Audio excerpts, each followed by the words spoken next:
Good morning, তোমরা সবাই কেমন আছো? আমি খুব ভালো আছি। আজকের ভিডিওটা একটু বড়, কিন্তু অনেক অনেক কিছু দেখানোর আছে আজকের ভিডিওটায়। তো সেগুলো দেখতে হলে তোমাদেরকে সবাইকে ভিডিওটা পুরোটা দেখতে হবে, কারণ আমি আগেই বললাম একটু বড় আছে ভিডিওটা, তো একটু ধৈর্য নিয়ে দেখো ভিডিওটা, আশা করি ভালো লাগবে।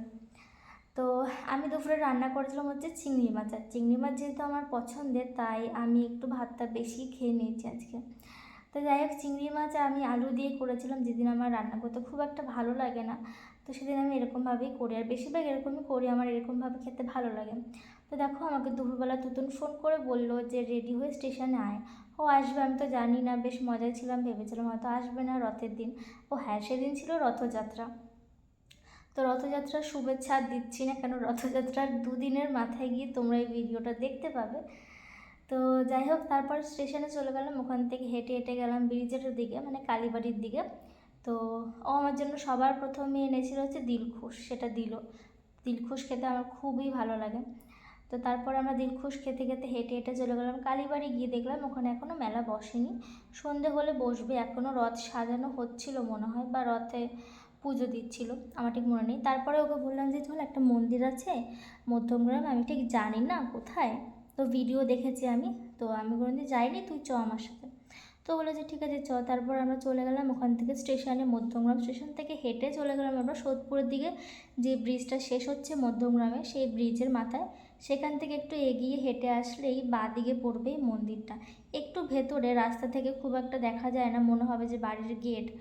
তো রাস্তা থেকে মন্দিরটাও দেখা যায় না, যেহেতু অনেক বড় বড় গাছ আছে। তো মন্দিরটা আমি ভিডিওতে দেখেছি, আমার তো খুব ভালো লেগেছে, কিন্তু এই মন্দিরটা অনেক জঙ্গল ছিল, যদি সেগুলো পরিষ্কার করে পরিচর্যা করেন তাহলে মন্দিরটা আরও সুন্দর লাগবে দেখতে।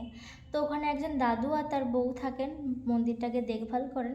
তারাই আমাদেরকে বললো যে মন্দিরটা প্রায় 60-70 বছর আগেকার পুরনো, এবং এই মন্দিরটা একটা বাড়ির মন্দির।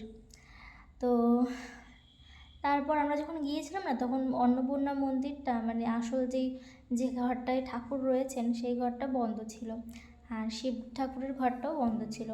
প্রায় আধা ঘন্টা বসার পর পুরোহিত আসেন, তারপরে তিনি দরজা খুলে পুজো করা শুরু করেন। তো যাই হোক, দেখো এখানে অন্নপূর্ণা মাকে নিয়ে কিছু লেখা ছিল, সেটাও তোমাদেরকে দেখালাম, দূর থেকে তো দেখতে পাওনি, কাছ থেকেও দেখাবো। তো তুতুন গেছিলো কিছু জিনিস আনতে, মানে জল আর একটা কিনেছিল, আমার ঠিক মনে নেই। তো সেগুলো খেয়ে দিয়ে বসলাম।